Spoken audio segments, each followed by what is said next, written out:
Hello नमस्ते सबैजनालाई। हिजो रातिसम्म सबै मकैहरू ठाडो ठाडो भइरहेको, बिहान उठ्दा चाहिँ सबै मकैहरू यसरी सुतिरहेको छ। सबै रातिको हावाहुरी र पानीको कारण यस्तो भइरहेको छ। र हाम्रो अम्बकको बोट पनि यसरी यहाँ सिधा भइरहेको अम्बकको बोट अहिले चाहिँ पुरै बाटैतिर यसरी सुतिरहेको छ। मजाले पनि फलिरहेको थियो अम्बकहरू पनि, फलहरू पनि सबै हावाहुरीले गरेर बाटोभरि झराइदिएछ। म चाहिँ यसो तल्लो गाउँतिर पनि छिरी जानु पर्यो घरतिर।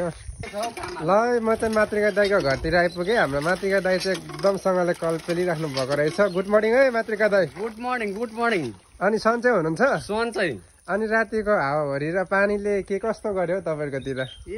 उग्र रूपले हावाहुरी भित्र पानी छिरेर ओछ्यान सबै भिजायो।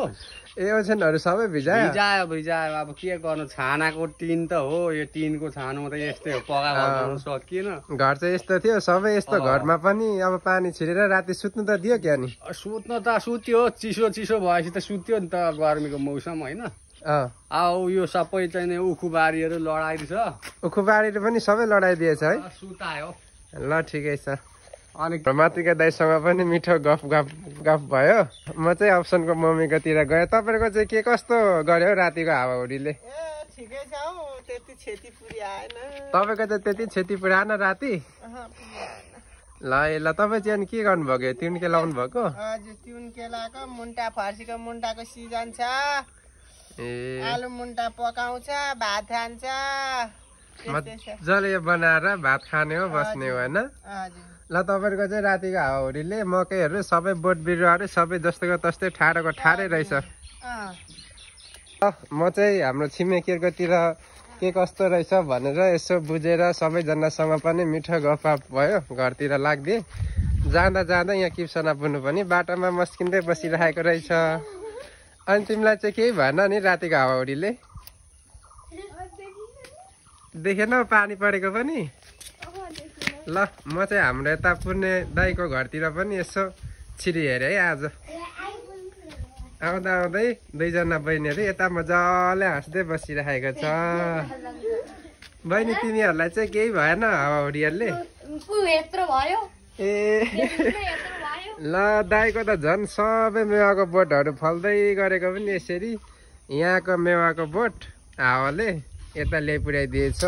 यो पनि एकदम बिजोक नरमाइलो भयो। र यता फल्दै गरेको काँक्राहरू सबै अम्बकको बोटहरू पनि यसरी भाँचिदिएछ। अनि यता हाम्रो बुनुले चाहिँ राति पानी परेको पनि थाहा पाएन छ। र सबैजना यसो भेला भएर यता किप्सन डन पनि फेरि लजाएर होला एकदम लुकिरहेको छ। सानी चाहिँ मजाले पढ्दै बसिरहेको रहेछ, कति ज्ञानी मान्छे। अनि यता पछाडितिर जानु पर्यो भनेको लीला दिदी चाहिँ यहाँ यसो बिस्तारै चियाउँदै हेर्दै के खाँदै बसिराख्नु भएको छ। हाम्रो सानो बहिनीले चाहिँ मकैको घोकै बोकेर खाइँदो रहेछ। मलाई नदिने बुनु? दिने कि नदिने? खोइ देऊ न त अनि। दिने भनेर भाग्यो बुनु पनि लाज। हाम्रो मिलन दाईको घरतिर पनि यसो गइ हेर्नु पर्यो के कस्तो भयो भनेर। मिलन दाईको त मकैहरू त सबै फेरि भाँचेर काटेर यस्तो बनाएको छ। यिनीहरू त हावाहुरीले पनि केही गर्दैन।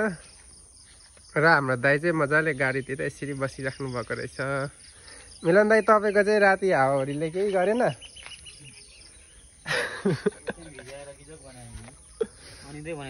तपाईँको चाहिँ ओछ्यान मात्र भिजायो? ल दाईलाई पनि राति बिजोक बनाएको छ, सुत्नु पनि दिएन छ।